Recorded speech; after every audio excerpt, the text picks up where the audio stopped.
na maggaganon. Chairman ako ang nag-ano sa amin, sir. Nakino-complain na ho tayo rito. Yung chairman ng... Chairman Tambuba po. Sir, ganito po, ako po yung team leader. Nakausap ko po yung ano na itong site na to, bawal po tayo dito. Bakit hindi man lang tayo sinabihan? Dapat sasabihin nila, di ba? Kasi, ano eh, dati ganun din, di ba? So sabi ko, sabihan niyo ako, kasi, pwede ko naman alisin, wala nang problema, di ba? Kasi nga, nangyayari Dapat, sir, sabi mo, pag sinabihan ako, katulad nyo, tinatanong ko siya, pwede mo ko magparada? Pwede, ganun. Hindi ako naglalagay dito na makaka-stop. Sabi kinagkilala kung saan pwede tayo magparada. Ngayon po, 2023 na, sumunod po tayo sa batas trapiko. Huwag po tayo maging pasaway. Yun lang po, salamat.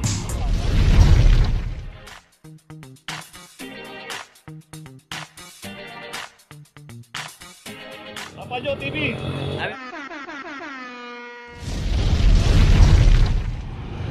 Location natin, Reten Street, corner San Anton. Dito yung tatlong sasakyan dito. Barangay complaint. Dito kasi one side parking lang. Yung pinaradahan ng tatlo, bawal. Dapat dito lang sa side na to pwedeng pumarada. Dito yung isang Nissan.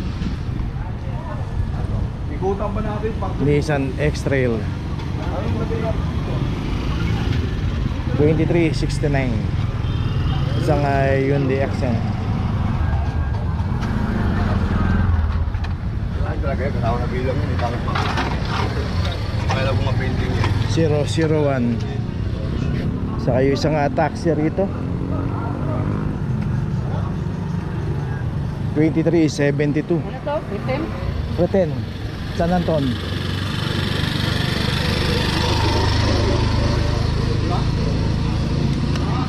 So dito yung taxi, malaki naman yung garahe. Na maggaganon. Chairman ako ang nag-ano sa amin, sir. Nakino-complain na ho tayo rito. Yung chairman ng... Chairman Tambuba po. Sir, ganito po, ako po yung team leader. Nakausap ko po yung ano na itong site na to, bawal po tayo dito. Kaya ito, kinumplain tayo niyan na... Bakit hindi man lang tayo sinabihan? Dapat sasabihan nila, di ba? Kasi, ano eh, dati ganun din, di ba? So sabi ko, sabihan niyo ako, kasi, pwede ko naman alisin, wala nang problema, di ba? Kasi nga, nangyayari Dapat, sir, tinatanggal natin pero pinabalik. Hindi, kasi, pag sinabihan ako, katulad nun, tinatanong ko siya, pwede mo ko magparada? Pwede, ganun. Hindi ako naglalagay dito na makaka-stop ko, di ba? Kasi, Pero alam niyo po, one side parking tayo dito. hindi pa, walang nagsasabi sa akin.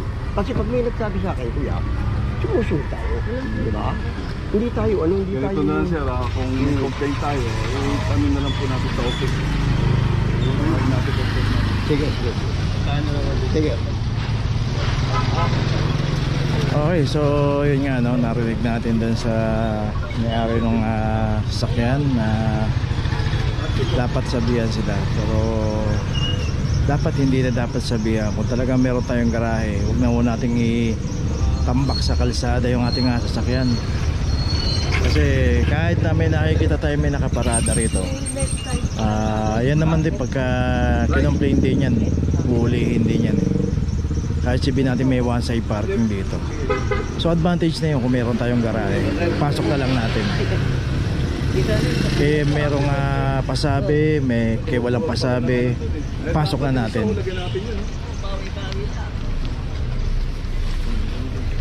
Okay, so yung ito may mga notice na. Ito yung taxi, naka-plastic na rin. So bali tatlong sasakyan yung naklam dito sa kahabaan ng Reten, corner ng San Anton Street. Okay, tuloy na po tayo. Location natin, Reten Street, corner Jaime de la Rosa. Dito na may isang Toyota Hiace. At ito wala rin driver 2351. At dito rin yan, pinapatupad dito one side parking. Ito nakaparada na naman sa bawal. Dapat ang mga sasakyan dito lang nakaparada sa side na to. At ito wala rin driver.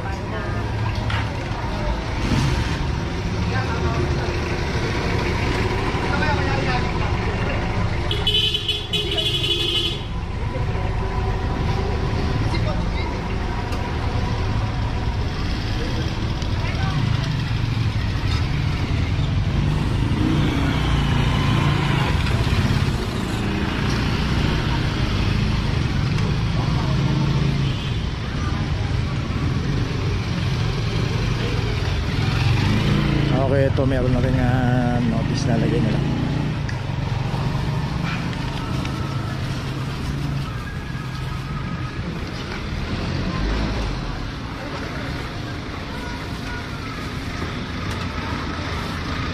Okay, may notice na, tuloy na po tayo.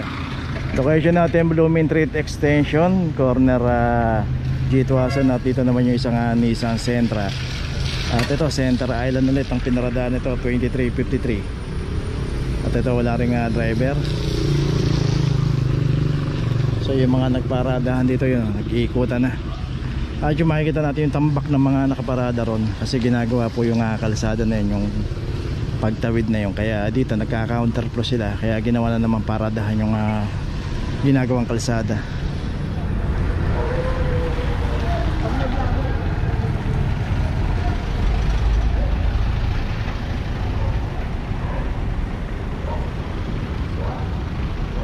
So yeah, pagdating po dyan, nakaka-counterflow yan, papunta po doon.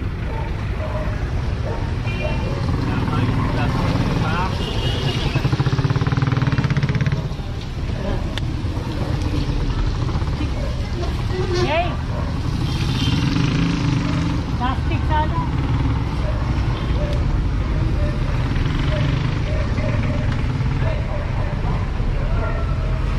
Okay, ito may notice na. Okay, wala na rin yung mga nakaparada rito.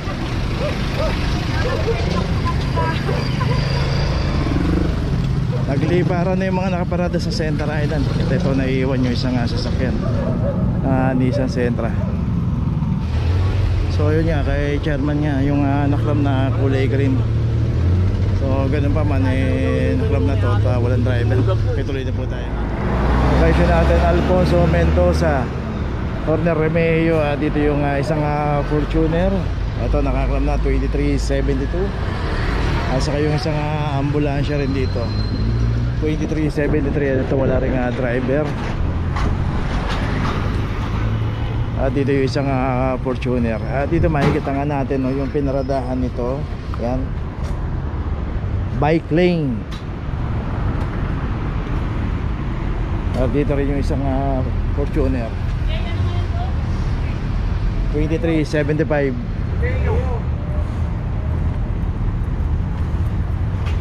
Okay, itong isang pickup na Hilux, meron driver.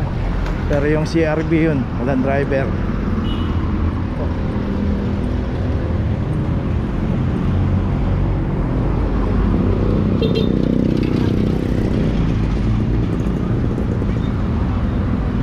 $23.68. Makikita natin yan, bike lane yan, narangan dito. Ginawang paradahan yung bike lane. Sir,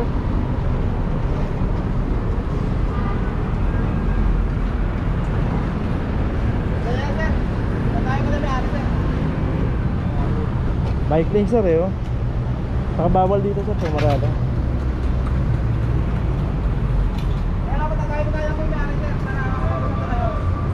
Eh sir, pagkagawa ng notice papuntay mo kaagad ng Central para matanggal.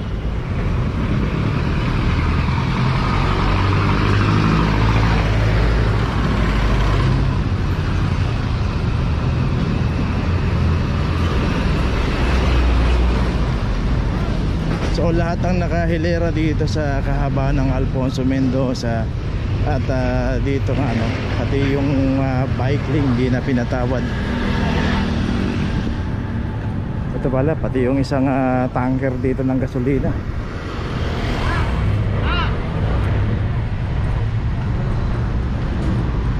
Kita natin, ang laki ng sasakyan na to. Kantong-kanto pa yung pinaradahan nito. 2371. Laki, kita natin, nilikuan pa to dito. Kantong-kanto. Okay, nandito na ngayon tayo sa Alfonso Mendoza, corner ng Bangbang.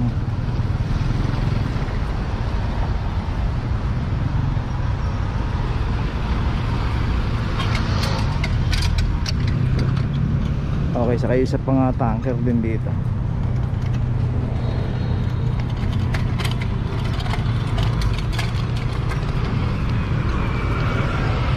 Dito rin kasi sa kahaba ng Alfonso Mendoza, hindi naman po pay parking to. yung parking attendant dito. So talagang dapat hindi pinaparadahan tong kahaba ng Alfonso Mendoza.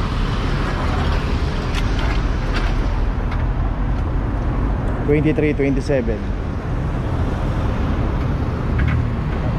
makita natin ang haba ng bike lane na yan na ginagawang para gawing paradahan. Ay, pag dinaretso po natin yan, papunta na po ng Lacson Avenue. Dito rin sa kabila, vice versa, papunta ng Quiapo.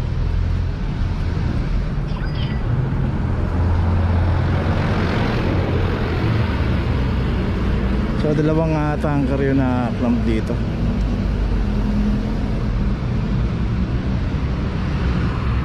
Pipicturean na rin yan para siguradong walang tao doon sa loob ng sasakyan para bago na clamp.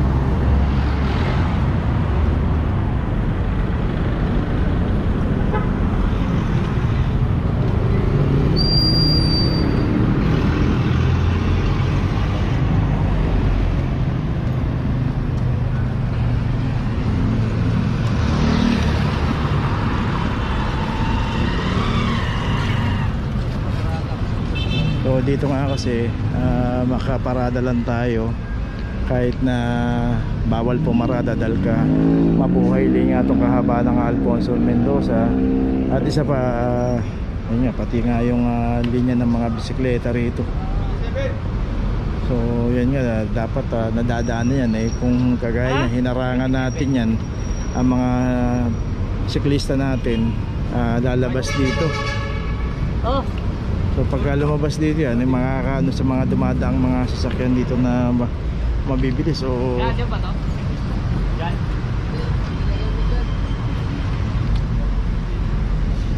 yeah, Pops.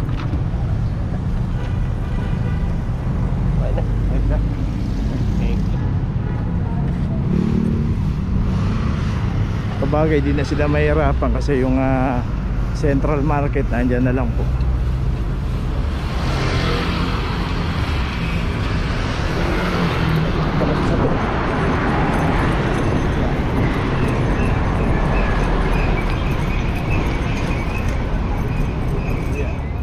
May mobilization ng papel na inilagay po doon sa sasakyan.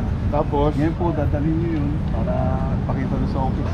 Tapos, gano'n na sir. Sino magtatanggal? Yung nakamotor na unlocker po. Natawagan na. Oo, sir. Para masaya na natin. Nandiyo ba yung sasakyan doon?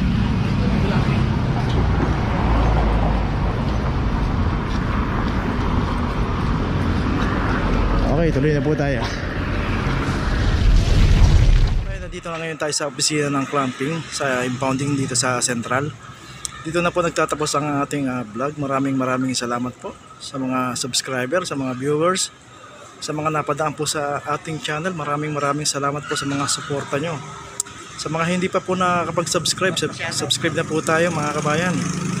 Maraming salamat po. Mabuhay!